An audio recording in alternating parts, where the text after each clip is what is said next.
संस्थेच्या एका कर्मवीराच्या जयंतीसाठी इथे जमलेलो आहोत। आज कर्मवीर अण्णासाहेब मुरकुटे यांची जयंती। या कार्यक्रमाच्या निमित्ताने मी आपल्या शाळेचे उपमुख्याध्यापक श्री उगले सर यांना विनंती करते की त्यांनी आजच्या या कार्यक्रमाचे अध्यक्षस्थान स्वीकारावे। त्यानंतर मी आदरणीय उगले सर व आदरणीय रायते सर यांना विनंती करते की त्यांनी अण्णासाहेब मुरकुटे यांच्या प्रतिमेचे पूजन करावे।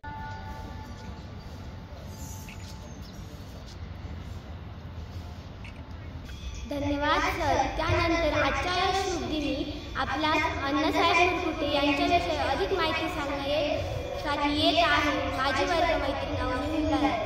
नमस्कार, मी अवनी सचिन हुल्लाळे, इयत्ता 7वी क ची विद्यार्थिनी। आज तुम्हाला अण्णासाहेब मुरकुटे यांच्याविषयी माहिती सांगत आहे। अण्णासाहेब मुरकुटे यांचा जन्म 12 फेब्रुवारी 1906 रोजी सिन्नर येथे झाला। त्यांच्या वडिलांचे नाव महादेव संतोजी मुरकुटे असे होते। त्यांचे प्राथमिक शिक्षण नाशिक येथे झाले।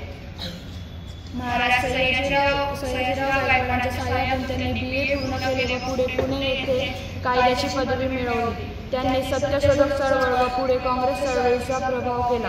राजश्री शाहू महाराज आणि बडोदा संस्थानचे महाराज सयाजीराव गायकवाड, रावसाहेब थोरात यांच्यापासून प्रेरणा घेऊन पांडुरंग तथा अण्णासाहेब मुरकुटे यांनी शैक्षणिक काम सुरू केले। 1928 मध्ये सिन्नर येथे वकिलीस प्रारंभ केल्यावर 1930 मध्ये त्यांनी खजिनदार म्हणून संस्थेच्या कामकाजास सुरुवात केली। त्यांनी संस्थानाचे शैक्षणिक शाखांमध्ये आर्थिक शिस्त निर्माण करताना प्रशासकीय घडी बसवली। 1948 मध्ये त्यांची सरकारी म्हणून नियुक्ती झाली। 1950 मध्ये त्यांनी संस्थेची वसतिगृहे व शाळांच्या विकासासाठी आश्रयदाते मिळवण्यावर भर दिला।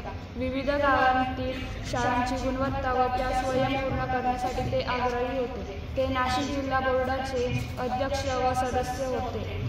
नाशिक जिल्हा बोर्डाचे सदस्य असताना त्यांनी कोणताही मानधन न स्वीकारता काम केले। अण्णासाहेब 1952 मध्ये काँग्रेसच्या उमेदवारीवर आमदार म्हणून निवडून आले।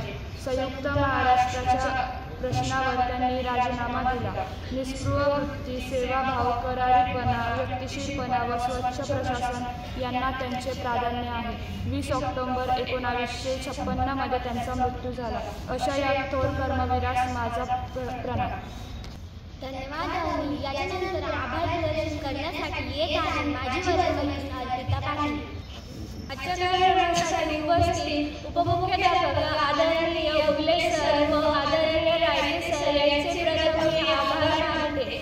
तसेच शिक्षक कर्मचारी यांचेही आभार मानते व विद्यार्थी मित्रांनो, हा कार्यक्रम तुम्ही शांतचित्ताने ऐकला याबद्दल तुमचेही आभार मानते व हा कार्यक्रम अध्यक्षांच्या वतीने संपन्न झाला असे मी जाहीर करते। धन्यवाद।